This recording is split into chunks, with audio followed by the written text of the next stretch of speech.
Hi, my name's Mark and I'm all about psychology, tech and productivity, and today's video is sponsored by the number 3. This is my 3-month review of the Keychron K3 keyboard, and I'll be looking at 3 great things that I love about this keyboard and 3 things that I found a bit annoying.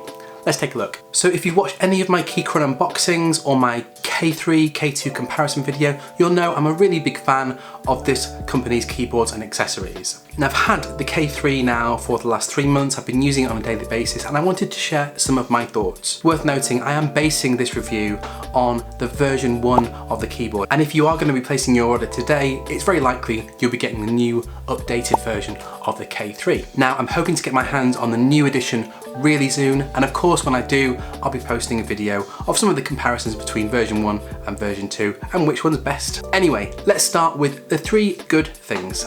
So starting with ergonomics, I probably use this keyboard on a typical day maybe for 6 or 7 hours straight. Now that's a fair amount of usage and I must say it holds up brilliantly. I've had absolutely no wrist fatigue or RSI, and that's probably thanks to the wooden wrist rest that I bought alongside the keyboard. And of course with version 1 of the K3 you can't alter the angle that the keyboard sits at, but I found that's no problem for me and it sits at a really nice angle for the way I like to sit and type at my desk. If you watch one of my recent videos, you know I was getting a bit worried about slinging this in my backpack for office trips, so I went on to buy the Keychron travel pouch. And it's fair to say this keyboard still has held up really well and looks good as new after a fair amount of travel and relocation between different offices. And I'd put that down to Keychron's very good build quality, plus the use of the travel pouch, which has really held up against any scratches, bumps that a keyboard might experience if it's being rattled around in a backpack.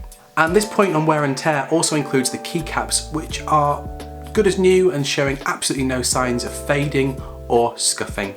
This thing is pretty well built and hard wearing, and for a lighter body keyboard, I'd say that's pretty impressive.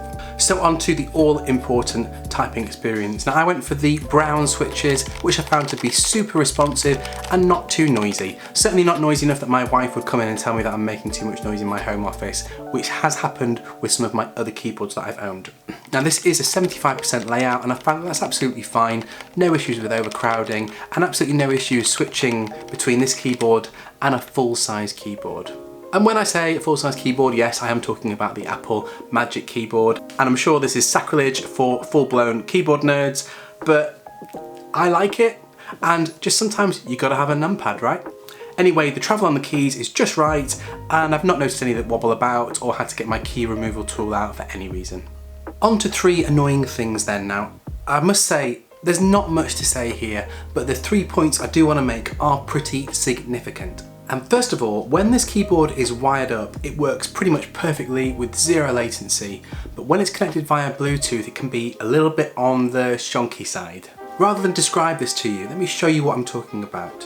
So to save power, the K3 puts itself into a kind of sleep mode after a period of inactivity, which is fine, but after waking itself up, it does take a while to catch up, sometimes a few seconds. This is being filmed simultaneously on my screen versus what I'm actually typing through the keyboard, and you can see exactly what I mean.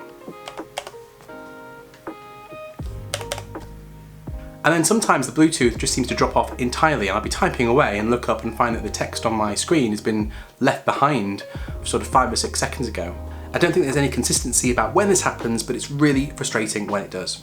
And I'd be really interested to know, have any other Keychron owners found the same problem? What have you done to address it? Have you found out what causes it? Please let me know in the comments below because I'm really keen to resolve this issue. For me, what I tend to do is that I will just switch the keyboard over to wired mode for a little while and then switch back and everything seems to be fine, which leads me to believe it might be a battery issue.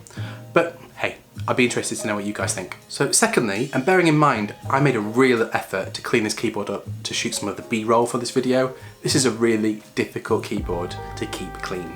The raised angled keys look great aesthetically, but they are prone to attracting little bits of dust and debris in between the keys, which due to the design you can always see staring back at you. And I've been using my little camera lens duster to clean between the keys, as there isn't an obvious way to do this without removing all the keycaps. And finally, battery life. It is quite short. I use this keyboard a lot, and although it's no great problem to just throw in a USB-C cable when the red light starts blinking, really it should be better than this.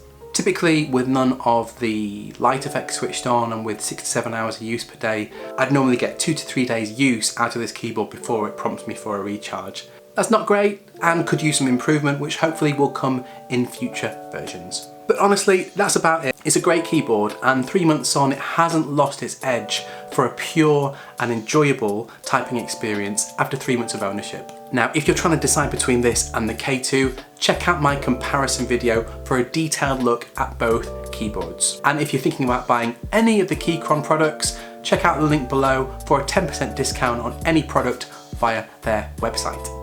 And if you found this helpful, please don't forget to click the like button. And if you want to stick around for more of this content, maybe give us a cheeky subscribe too. I'll see you next time.